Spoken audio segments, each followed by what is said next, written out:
கோடபெண்டன்ட். Lesbian. கோட்பெண்டன்ட்டா? Okay. கோடபெண்டன்ட்டா? Okay. Codependent. Codependent guys, codependent relationship அத பத்தி நம்ம பாப்போம். கோட்பெண்டன்ட். சாரி கைஸ், நான் வந்து கோடிபெண்டன்ட் ஆக்சுவலி டிபெண்ட். ரிலேஷன்ஷிப் அப்படின்னா என்ன அப்படின்னா ஒருத்தவங்க இண்டிபெண்டண்டா இருப்பாங்க. அதானே?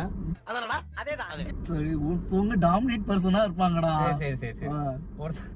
நீ ஸ்கூலுக்கே போனது இல்லையாடா? இப்பதான் கைஸ் இவனுக்கு தெளிவா சொன்னேன். சரி இதுதான்டா அப்படின்ட்டு. கோடிபெண்ட் அதாவது எப்படின்னா ஒருத்தவங்க ஃபுல்லா நீ பேச விடு, ப்ராப்பரா சொன்னோம்ல. அதாவது கோடிபெண்ட்னா என்னன்னா ஒருத்தவங்க ரொம்ப டாக்ஸிக்கா இருப்பாங்க.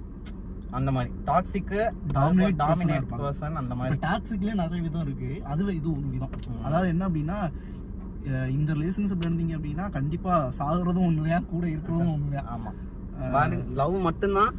அதாவது அது எப்படி இருக்கும், அந்த லவ் எப்படி இருக்கும்னா 2 பேர் சேர்ந்து இருக்கும் போது மட்டும்தான் அந்த லவ் இருக்கும். அதுவும் எப்படி இருக்குன்றது உங்களுக்கு நல்லா தெரியும்.